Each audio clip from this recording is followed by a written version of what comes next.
Welcome to another story made by Oracle 1. The first drop of rain slid down the warped windowpane just as the sun dipped below the horizon, casting long shadows over a small, weathered house nestled at the edge of a forgotten forest. Inside, Martin Grayson flicked the light switch off, the room swallowed by evening gloom, interrupted only by the faint hum of a new security system blinking softly on his laptop. This was no ordinary system. After months of restless nights and intrusive thoughts, Martin had finally installed a state-of-the-art surveillance rig designed to peer not just into his present, but into the future. It was a prototype, a secret project rumored among fringe tech circles, footage that could reveal events yet to unfold. It had arrived in a plain box, unmarked except for a slip of paper with instructions and a single chilling warning. Warning: viewing future footage may reveal dangers ahead. Use with caution. Martin was desperate. Ever since the accident, an encounter he could barely recall but haunted him. A gnawing sense that he was being hunted plagued his every waking moment. The isolation of the house only intensified the unease, and sleep became a battleground between his mind and shadowed fears. His therapist called it paranoia, but Martin knew better. Something was coming for him, something relentless and patient. Setting up the equipment had been a task both thrilling and terrifying. He mounted cameras around the house and perimeter, connected them to the interface, and watched as the program booted, revealing live feeds. Then, after adjusting the settings to Future View, the scenes flickered and shifted, morphing from present reality into images from moments yet to arrive. Initially, the future feeds were mundane. A stray cat prowling the kitchen floor, the slow swirl of dust in a beam of evening light. But within hours, anomalies crept in. He spotted a tall figure lurking silently beyond the backyard fence. One he hadn't seen before. The figure's eyes glowed faintly in the night. It never moved, just watched. Every time Martin looked away, it vanished. His heart pounded as he switched to another future clip, seeing himself in the living room, his mouth opening, but no sound heard. Suddenly, the video shifted drastically. A shadow loomed over him, tendrils of darkness curling like smoke, wrapping around his throat. The image blurred, smeared with static. Martin recoiled. Was this a vision of his death? His breath came fast and uneven. The sweat chilled his body despite the humid summer air. The system was more than a tool now. It was an oracle from a place no sane man should peer into. Yet he was trapped in its grip, unable to look away. Every night, revelations came in fragmented glimpses. The entity, a twisted shape that defied comprehension, appeared closer and closer. It wore a mask, but not a normal one. Its face was a jagged void punctured by glimmering shards, reflecting fragments of Martin's deepest fears. Sometimes he saw hands, long, twisted, almost tree-like, growing from the darkness and reaching for the camera itself. Watching this future unfold, Martin learned terrifying things. The entity was not just a shadow or ghost, it was far older, hungering for more than just flesh. It was patient, feeding on anticipation, on dread itself. One evening, the future footage showed that Martin was asleep in his room. But behind him, growing from the shadows cast by moonlight, emerged this entity. It bent closer to his face, its maw a gaping abyss, lined with teeth like broken glass. The camera feed started to glitch violently. The system emitted a high-pitched shriek that burst Martin from his chair. His eyes stayed glued to the screen. He saw a hand close around his neck, felt the invisible pressure gasp for air, and then he woke up coughing in his own bed. The horror was real, yet the strangest part was that the dream and future footage were indistinguishable. Was the system showing reality, or some horrifying dreamscape warped by his mind? Martin tried to explain this to his friend Lucas during a rare visit, but the words caught in his throat and fell into a trembling confession.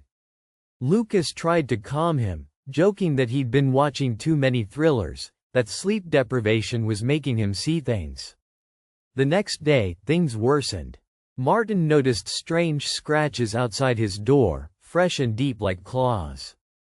His dog refused to enter the back garden, whimpering and barking at empty space. With a pounding chest, Martin checked the security system, and saw footage from just 1 hour ahead. To his horror, the entity was walking through his front door. It moved with an unnatural grace, silent, calm, deadly. Martin tried to rationalize. It had to be some glitch or interference, yet every intuitive fiber of his being screamed truth. He barricaded himself in the basement that night, armed with a flashlight and a rusty hammer, eyes darting to the monitor. The future feed played a slow montage of the house's interior, the lights flickering, shadows dancing. When the entity finally crossed into his vision, the power of the cameras cut out. Total blackout. Martin turned the flashlight on and off, his own trembling breath loud enough to drown out his thoughts. Suddenly, the basement door creaked. The hammer shook in his grip. Then silence. No footsteps. No shadow. Nothing but the insidious tick of the old water heater.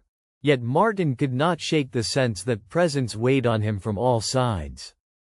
The next morning, he found deep gouges in the basement walls, strange runic shapes cut into the plaster. Martin didn't recognize them, but felt their menace deep in his bones. He found himself staring again at the monitor, desperate for answers. The future footage revealed a fragment of himself, an older, wearier Martin, who was whispering to someone unseen. "I can't outrun it," the man said softly.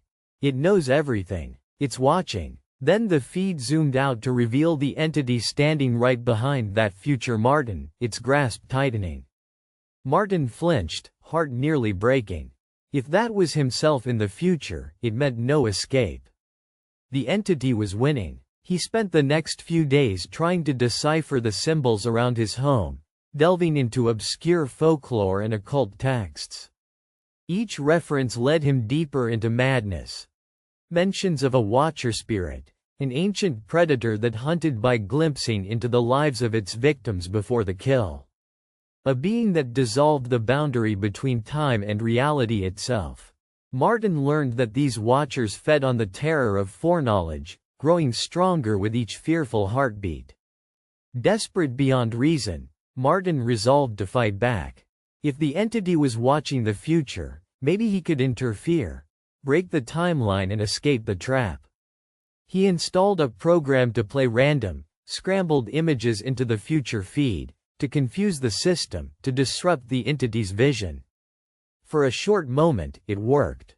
The entity's appearances were delayed, fragmented. But the victory was Pyrrhic. The entity retaliated, now appearing in multiple places simultaneously in the feed, time splintering, revealing horrific glimpses of death and decay across every corner of the house. Martin's mind frayed beneath the relentless assault. He saw himself broken, bleeding, screaming, but never dying. Each vision reset like a nightmare loop he could not escape. Each reset made the entity more clever, more patient. One night, as Martin lay awake, the future feed blinked again, this time showing a version of himself watching the camera feed in a panic, and behind him, something darker, something vast, rising from the floorboards. Martin vomited, eyes fixed as the entity's maw opened wide, swallowing light and hope alike. 2 nights later, the system displayed a final message on the screen. Text, slick and disturbing, formed like black ink. "You're being watched." Then the feed turned off. The house slipped into a dreadful silence. Martin felt the air grow colder, thicker, suffocating. When he tried to rise, he realized his body refused to obey. Terror bloomed within him, catastrophic and overwhelming. He was trapped inside his own flesh like a marionette whose strings had been cut. Slowly, the basement door creaked open again, revealing the creature in all its grotesque majesty, taller than a man, but impossibly thin and malformed, its features ever-shifting and elusive as if made from living nightmare. It moved toward Martin with a knowing smile, hand beckoning. Its voice was a rasping whisper, laden with inevitability. "I've watched you long enough. Now, it is time." Martin's mind shattered in a deafening scream that no one else could hear. His body dissolved into shadow, consumed by the watcher that had haunted his future and stolen his fate. The screens flickered back on, showing the empty room bathed in moonlight, silent except for the faint echo of a voice. "You are being watched." No sign of Martin remained, only the cold humming of a system designed to see past time and a warning that those who peek into the future may never truly outrun what comes for them. Behind the screen, the entity waited, patient as ever, eyes glinting with the promise of the next soul to stumble and gaze too long into tomorrow's darkness. For more stories, like and subscribe.